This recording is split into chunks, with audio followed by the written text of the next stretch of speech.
देखिए, जो आशावादी व्यक्ति होते हैं, ये हर आपत्तियों में, हर परेशानी में एक अवसर उनको नज़र आता है कि हाँ, इस परेशानी में भी मैं जो है कुछ अच्छा कर सकता हूँ। लेकिन जो निराशावादी होते हैं, ये बहाना बना लेते हैं, यार मेरे पास तो ये चीज़ नहीं है, मैं इस काम को कैसे करूँगा?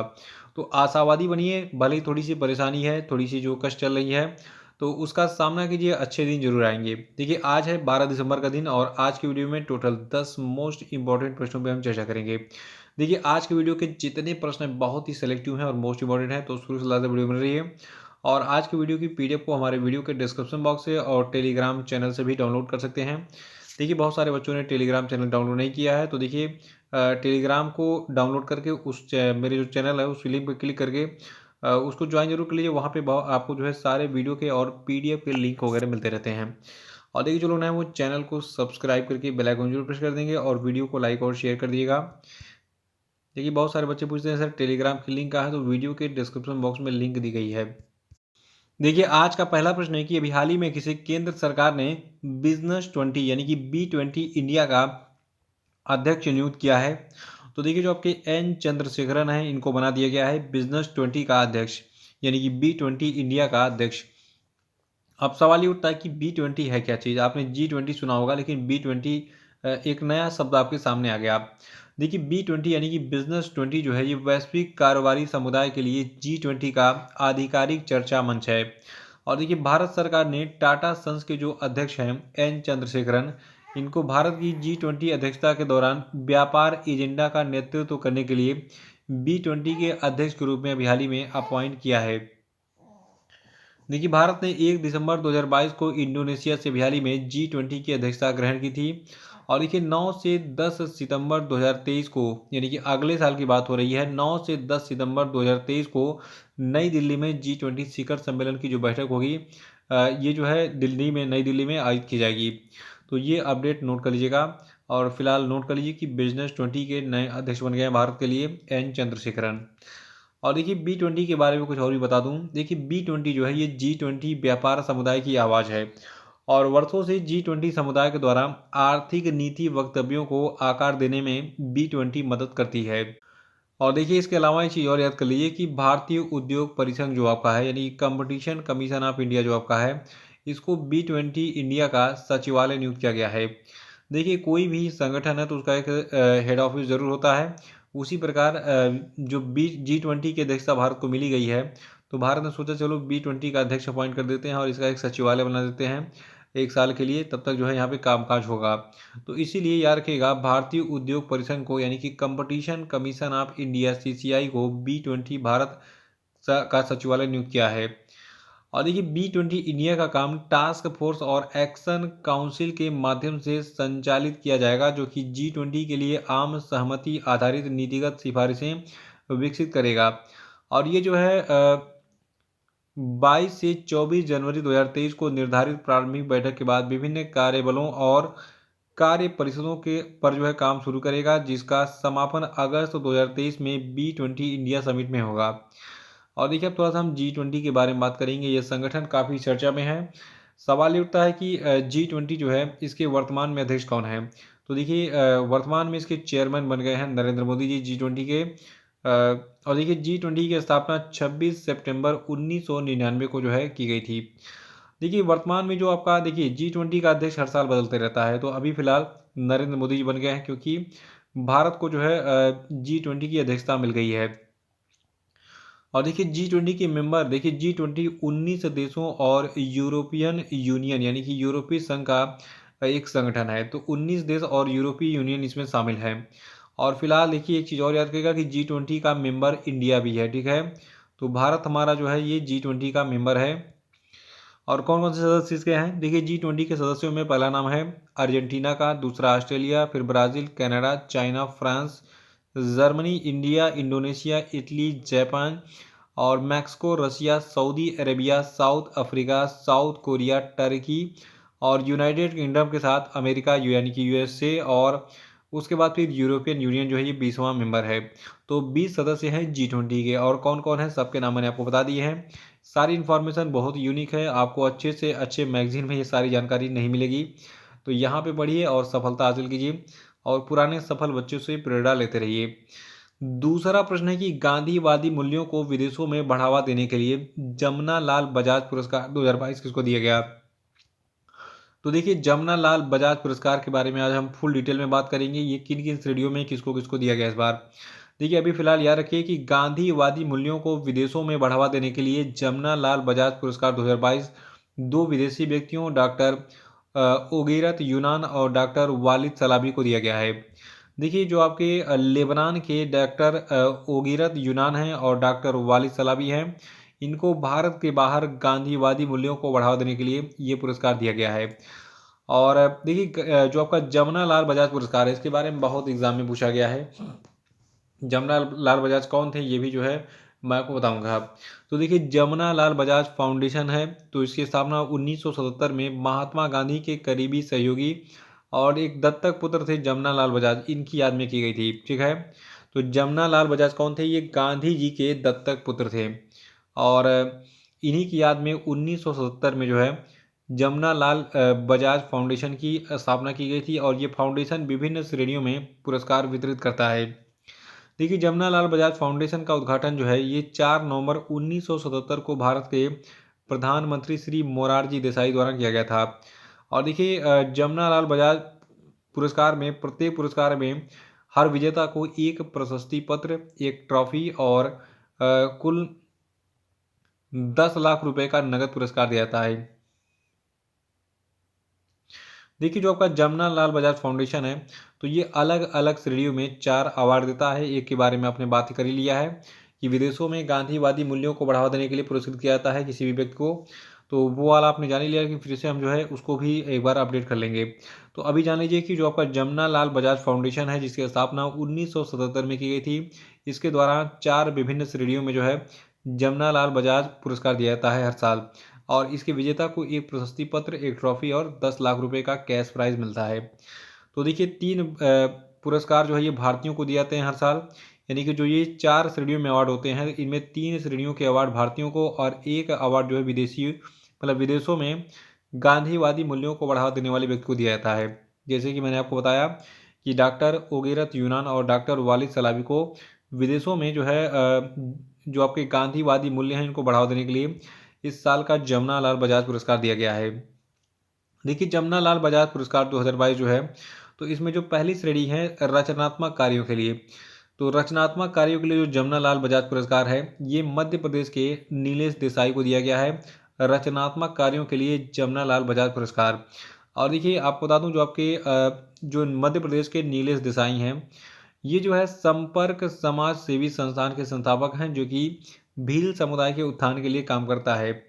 और देखिए, दूसरा श्रेणी जो आपका है इस पुरस्कार का ग्रामीण विकास के लिए विज्ञान और प्रौद्योगिकी के अनुप्रयोग के लिए जमुना लाल बजाज पुरस्कार। तो ये पुरस्कार गुजरात के मनसुख भाई प्रजापति को ग्रामीण विकास के लिए विज्ञान और प्रौद्योगिकी के अनुप्रयोग के लिए ये पुरस्कार दिया गया है। देखिए, जो आपके मनसुख भाई प्रजापति हैं, देखिए पारंपरिक मिट्टी के बर्तनों को मुख्य धारा में लाने के लिए इन्हें जो है इनके नवाचार और उद्यमशीलता के लिए चुना गया है। इनकी कंपनी मिट्टी के उत्पाद और मिट्टी के बर्तन बनाती है। और देखिए, जो आपके मनसुख भाई प्रजापति हैं, इन्होंने मिट्टी के बर्तन बनाने वाले ग्रामीण कारीगरों को नए बाजार और व्यवसाय खोजने में मदद की है। इसलिए मनसुख भाई प्रजापति को ग्रामीण विकास के लिए विज्ञान और प्रौद्योगिकी के अनुप्रयोग के लिए 2022 का जमुना लाल बजाज पुरस्कार दिया गया है। और जो तीसरी श्रेणी है इस पुरस्कार की, यह है महिलाओं और बच्चों के विकास का और कल्याण के लिए पुरस्कार। तो देखिए, उड़ीसा की सोफिया शेख जो आपकी हैं, इनको महिलाओं और बच्चों के विकास और कल्याण के लिए जमुना लाल बजाज पुरस्कार 2022 से सम्मानित किया गया है। और जो आपकी सोफिया शेख हैं, तो ये एक सामाजिक सेवा कार्यकर्ता हैं जो कि महिला सशक्तिकरण यानी कि वुमेन एम्पावरमेंट और लैंगिक अधिकारों के लिए काम करती हैं। और ये उड़ीसा में महिला बीड़ी श्रमिकों के लिए एक प्रमुख कार्यकर्ता हैं। चौथे के बारे में हमने बात कर लिया है कि भारत के बाहर गांधीवादी मूल्यों को बढ़ावा देने के लिए भी जमुना लाल बजाज पुरस्कार दिया जाता है। और लेबनान, देखिए याद रखिएगा देश का नाम, किस देश के जो है व्यक्ति हैं ये दोनों, लेबनान के हैं डॉक्टर ओगिरत यूनान और डॉक्टर वालिद सलेबी। ठीक है, इनको भारत के बाहर गांधीवादी मूल्यों को बढ़ावा देने के लिए ये पुरस्कार दिया गया है। देखिए इनके बारे में बता दूं कि ये दोनों जो है ये अहिंसा और मानवाधिकार के लिए अकादमी यूनिवर्सिटी कॉलेज के संस्थापक हैं और ये लेबनान और अरब दुनिया में अहिंसा के अग्रदूत हैं और इस क्षेत्र में गांधीवादी विचारों का प्रसार कर रहे हैं। देखिए महात्मा गांधी को इंडिया में पॉलिटिकल लीडर्स जो है बुरा भला बोलते रहते हैं, लेकिन गांधी जी के जो आदर्श हैं वाकई में, देखिए मैं भी पहले गांधी जी का विरोध करता था, ये सत्य है, मैं झूठ नहीं बोलूँगा, ठीक है। शुरुआत में मुझे लगता था कि मैं भी सोशल मीडिया पे पढ़ते रहता था गांधी जी ने ये किया वो किया, लेकिन एक्चुअल में देखिए हर आदमी के अंदर अच्छे और बुरे क्वालिटीज़ होते हैं, ठीक है। अगर आपके अंदर देखिए 100 गुण हैं, उनमें से 99 अच्छे हैं और एक बुरा है, तो आदमी बुरे वाले को ज़्यादा टारगेट करता है, 99 अच्छे गुणों को भूल जाता है। तो देखिए हर आदमी से मिस्टेक होता है। अगर एक अवगुण है तो अवगुण को ग्रहण मत कीजिए, जो 99 गुण हैं उनको ग्रहण कीजिए किसी भी व्यक्ति से, तब आप महान बन पाएंगे। तो गांधी जी भी वही थे। गांधी जी बहुत ही एक तरीके से कहा जाए यूनिक पर्सनालिटी थे, उनके जैसा दूसरा कोई व्यक्ति हो ही नहीं सकता है पूरी दुनिया में, ठीक है। लेकिन टारगेट क्या कहता है कि गांधी जी ने इंडिया और पाकिस्तान का बंटवारा कर दिया। क्या देखिए वो क्या था, वो जिन्ना की एक तरीके से जिद थी कि हमको अलग देश चाहिए, मतलब वो चाहते थे कि हमारा एक अलग इस्लामिक कंट्री हो। तो खैर वो देखिए उसके जिम्मेदार कौन थे, नेहरू थे और जिन्ना थे, ठीक है। इसमें गांधी जी का रोल बस इतना था कि उन्होंने मानवता दिखाई, चलो मार काट ना हो और जो भी हो, चलो इनको अलग देश दे ही दो, जब हद से पार पानी सर से ऊपर हो गया। तो खैर आपके बारे में क्या राय है गांधी जी के बारे में, कमेंट बॉक्स में बताइए कि गांधी जी अच्छे व्यक्ति थे या नहीं थे। मेरे लिए तो अच्छे हैं, बाकी जिसको जो सोचना है वो सोच सकता है मेरे बारे में, ठीक है। तो अभी हम तीसरे प्रश्न पे चर्चा कर लेते हैं कि हाल ही में केंद्रीय स्वास्थ्य और परिवार कल्याण मंत्रालय ने 10 और 11 दिसंबर 2022 को उत्तर प्रदेश के किस जिले में सार्वभौमिक स्वास्थ्य कवरेज दिवस 2022 विषय पर 2 दिवसीय सम्मेलन आयोजित किया। तो देखिए अभी हाल ही में उत्तर प्रदेश के वाराणसी यानी कि बनारस में जो है 10 और 11 दिसंबर 2022 को सार्वभौमिक स्वास्थ्य कवरेज दिवस 2022 विषय पर 2 दिवसीय सम्मेलन का आयोजन किया गया था। और देखिए इस 2 दिवसीय कार्यक्रम का उद्घाटन उत्तर प्रदेश की राज्यपाल श्रीमती आनंदीबेन पटेल, केंद्रीय स्वास्थ्य और परिवार कल्याण मंत्री डॉक्टर मनसुख मंडाविया और स्वास्थ्य और परिवार कल्याण राज्य मंत्री डॉक्टर भारती प्रवीण पवार की उपस्थिति में हुआ। और देखिए इस कार्यक्रम का जो आयोजन है ये international cooperation and convention centre Rudraksh hall में किया गया था बनारस में।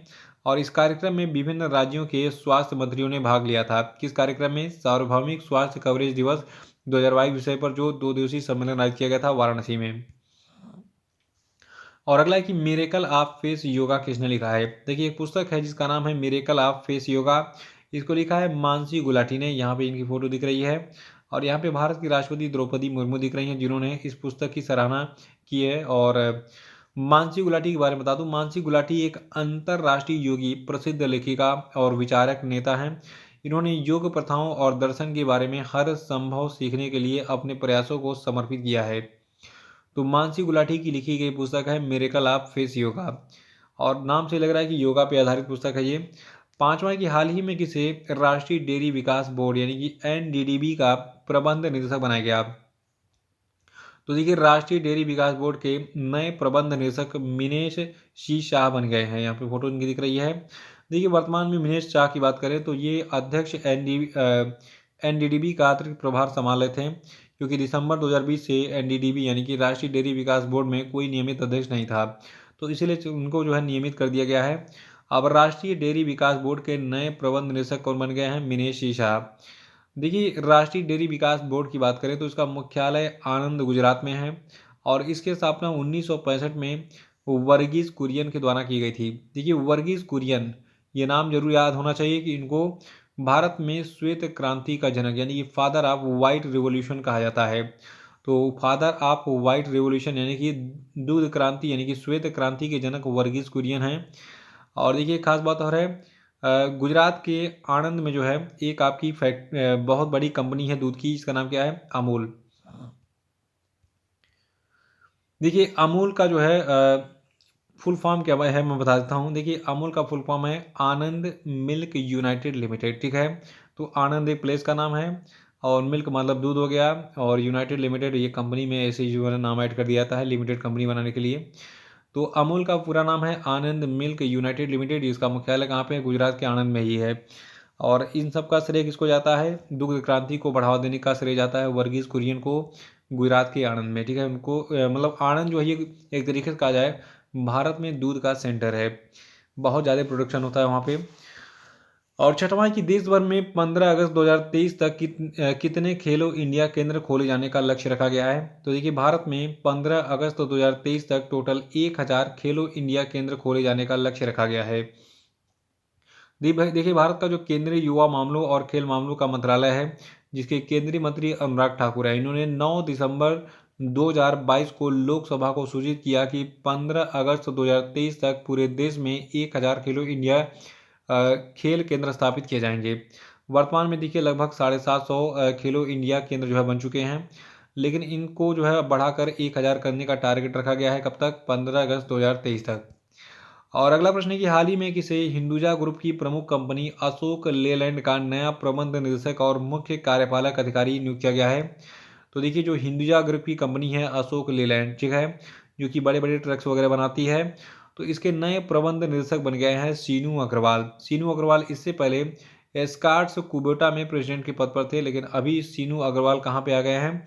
अशोक लेलैंड के प्रबंध निदेशक के और मुख्य कार्यपालक अधिकारी के पद पर जो है काम करने के लिए। देखिए अशोक लेलैंड कंपनी की बात करें तो ये एक ऑटोमोटिव इंडस्ट्री कंपनी है, और इसकी स्थापना 1948 में जो है रघुनंदन शरण ने की थी, और इसका मुख्यालय चेन्नई मद्रास में है। ठीक है, मद्रास को पहले चेन्नई को पहले मद्रास के नाम से जाना था, अभी चेन्नई के नाम से जाना है। और चेन्नई क्या है? ये तमिलनाडु की राजधानी है। ठीक है, आठवां प्रश्न है कि हाल ही में ताइवान में आयोजित 24 घंटे की अल्ट्रा मैराथन में भारत के air warrior corporal Amar Singh देविंदा ने कौन सा स्थान हासिल किया? तो देखिए अभी हाल ही में ताइवान में जो 24 घंटे की अल्ट्रा मैराथन आयोजित की गई थी, इसमें भारत के air warrior corporal Amar Singh देविंदा ने जो है 6वां स्थान हासिल किया है। और इस आयोजन में देखिए 5 देशों के 21 पुरुषों और 10 महिलाओं ने, यानी कि कुल 31 लोगों ने भाग लिया था। और इस प्रतियोगिता को जो है 3 दिसंबर 2022 को शुरू किया गया था। अगला कि फेडरल रिजर्व की प्रथम उपाध्यक्ष कौन बनी? देखिए फेडरल रिजर्व है क्या, ये भी हम जानेंगे क्योंकि बहुत ही जानना जरूरी है। देखिए फेडरल रिजर्व की प्रथम उपाध्यक्षा बनी है सुष्मिता शुक्ला। देखिए फेडरल रिजर्व जो है क्या चीज़? ये जैसे कि भारत में आपका आरबीआई है, यानी कि रिजर्व बैंक ऑफ इंडिया, जो कि भारत का केंद्रीय बैंक है, यानी कि बैंकर्स ऑफ बैंक है। तो उसी प्रकार अमेरिका का जो केंद्रीय बैंक है इसको हम फेडरल रिजर्व बैंक या फिर फेडरल रिजर्व सिस्टम कहते हैं। ठीक है, ये अमेरिका का केंद्रीय बैंकिंग सिस्टम है। जिस तरह भारतीय रिजर्व बैंक भारत में काम करता है, उसी तरह ये भी जो है अमेरिका में काम करता है।